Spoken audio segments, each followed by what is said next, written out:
Hey, what's up, YouTube? What's going on? It's your boy KVon, and let's talk about Easy the Block Captain and embarrassment. See, this right here is a test for Easy the Block Captain. In life, we're all gonna go through tests of embarrassment, tests of courage, different kind of tests. His test is to overcome embarrassment.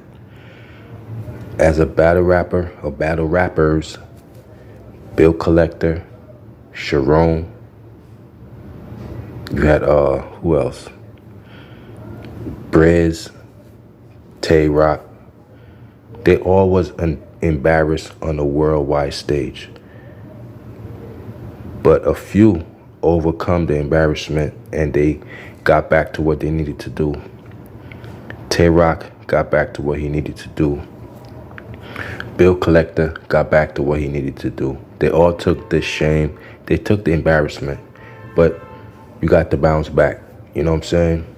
Briz, he fell. He didn't succeed. His embarrassment overtook him. You know what I'm saying? He embarrassed himself. Murder Mook put hands on him. He was out of pocket, which he was. You know, Briz was wrong. He got hands put on him, and he can't overcome that. He's scared to come back to the battle rap community. He's scared to address that first round. That's going to be a nightmare to him. He's scared to address the first round. Bill Collector, he came back. The first round against him was detrimental. Hitman Holla. That battle was crazy, you know what I'm saying? But that's what you got to do. You got to take your L's, man. Let your L's hatch. You know what I'm saying? You ain't the only one that got embarrassed in the world, and you ain't gonna be the last one. You dig what I'm saying? I got embarrassed too. You know what I'm saying? I was in school. You know what I'm saying? I was being stupid kid. You know what I mean? Throwing paper at my friend. We was throwing paper back and forth. And I tried to throw paper at my friend, but it hit somebody else who, I ain't know. I ain't know the person. The person ain't know me. The paper hit the person. He looked back at me, and then he went back to doing his work. Well, after class, he slapped me. Bang. He popped off on me. I could have fought him. I could have fucked him up, but I was in the wrong. So I took my L and I sat on it. I was embarrassed, as the whole world gonna be. I was embarrassed, but I bounced back. I never tuck my tail and run. You know what I'm saying? So right now, Easy, you are in the embarrassment phase, and this is a test to see how quick you're gonna bounce back. But it's already the 5th day. We on day 5. We're going on day 5, and no word on your YouTube. You ain't go live. You on Twitter though, arguing with Miss Hustle and arguing with your ex-girlfriend and all of that.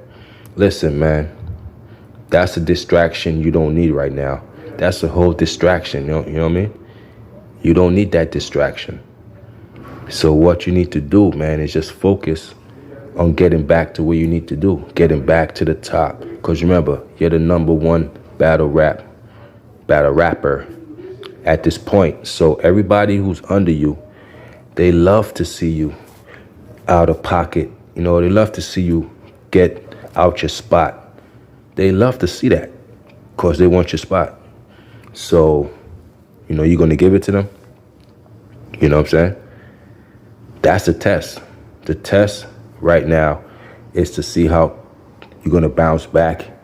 Because, anytime you on the verge of success, you're going to have a test for the success.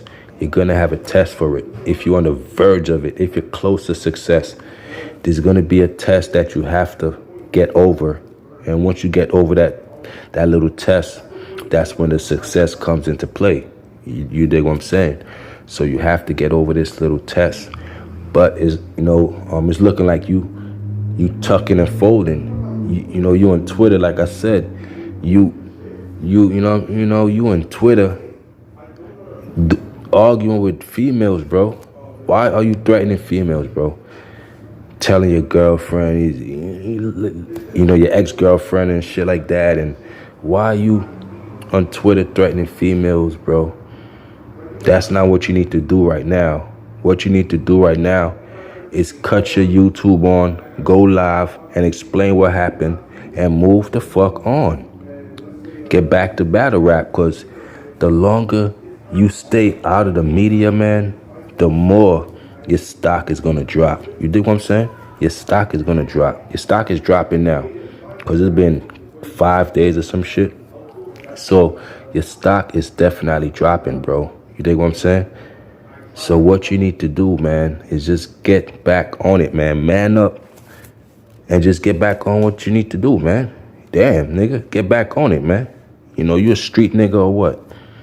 Street niggas have fights, man. You win some, you lose some. But you don't tuck your tail and run. You know what I'm saying? You pop your head back out. Yeah, they're gonna laugh. Yeah, they're gonna mock you. That's okay though, man. Let them do that shit. Let them laugh. Let them mock you. It's gonna pass.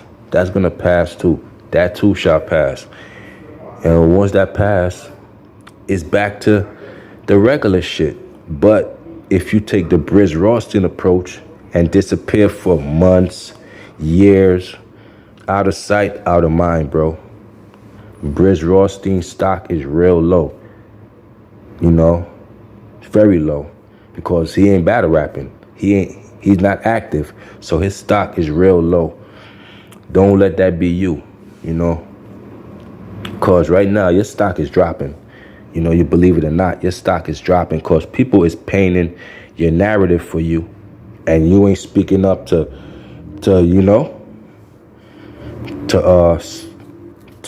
say what happened. You ain't speaking up to say what happened. So people gonna paint the narrative, and you're just sitting back. Just sitting back. Why, bro? Address the shit, and let's move on and get back to your battle rap, because you have a battle rap league, right? Trenches 2 is on the way. You said you got a movie. I seen a movie trailer on your YouTube channel, but I guess you deleted that because I don't see it no more. So that's deleted. Yeah, man, you got a lot of things that you need to get back to, man. Like I said, I got popped off once in the classroom in front of the whole class, man. The dude slapped me, bro, because I was out of pocket, bro. He slapped me, bro. I took that shit. Could have fucked him up. I could have picked up a desk and beat him to death. I could have picked up a chair and hit him over the head with it because I'm that vicious. But the viciousness wasn't for that time. I was out of pocket. So I'm not going to be wrong and fuck somebody up because I'm wrong. Nah. Now, if it was a different situation and I had to defend myself, through no fault of my own, oh yeah, I'm gonna give him the business. But if I was out of pocket and I ain't apologize to the man, cause that's why, that's why I ain't do nothing to him, because I was out of pocket. That's why I ain't really do nothing to him, cause I was out of pocket. I knew I was out of pocket. So, I'm like, you know what? I'm gonna take that. I should apologize and say, yo, homie, my fault. I ain't mean to do that. But when he looked at me, I laughed and I smirked and shit. You know what I'm saying? Stupid stuff, but I was a kid.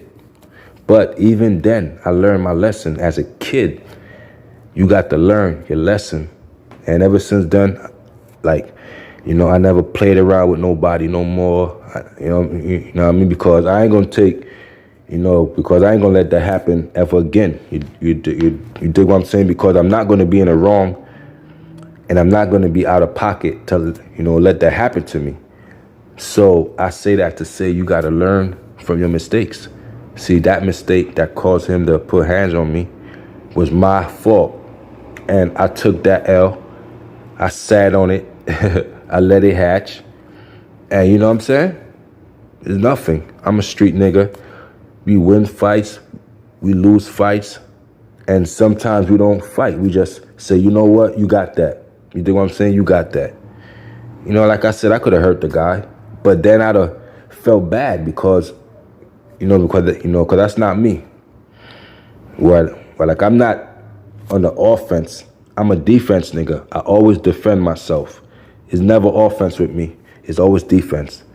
So that was out of pocket on my end. Years later, I still think about that, and that helped pump my brakes if I try to do some out of pocket shit. So your situation, you gotta use that as a lesson too. Like your situation, use that as a lesson to never do that again. You know, things happen in life as a lesson, and maybe you needed to be humble. So maybe that was your humbling situation for the time. Yeah, because when the nigga popped off on me, that humbled me. I thought about it, and that humbled me. You dig what I'm saying? So your situation is the same thing. You know what I mean? You got to use this as a humbling experience, and you got to reorganize your whole game plan, and you got to come back stronger. You dig what I'm saying? This blog is about it's about the test that you're going through right now, that the whole world is watching. The whole world is watching you go through this test. It's a test, you know what I'm saying? And your success depends on you. You know, do you want to succeed in this test, or do you want to fail this test? Because I see you said, people want to see, your career fail and all of this. Listen, man, stop worrying about what people want, man. Focus on you. Give us the best version of you, possibly. You dig what I'm saying? What happens, happened. We can't change it. Saturday is gone. What happened, happened. You can't change it no more. But you could work towards the future and not let that happen again. Work towards the future to have a better career. You dig what I'm saying? Just humble yourself, man. Pop back out on the YouTube, go live, have them crazy numbers. Cause the minute you go live, your number's gonna be crazy. So just go live, get those crazy numbers again. And you know what I'm saying? Just speak your piece, man. Just speak your piece. But it got to be done ASAP, because the longer you take, the more your stock is dropping. Your stock is dropping because you on Twitter arguing and shit like that. That drop your stock. You know what I'm saying? So you got to get back in the ring. So focus up, man. It's your boy Kavion. Hit that like, subscribe button for your boy, and I'm out the building, y'all. Peace.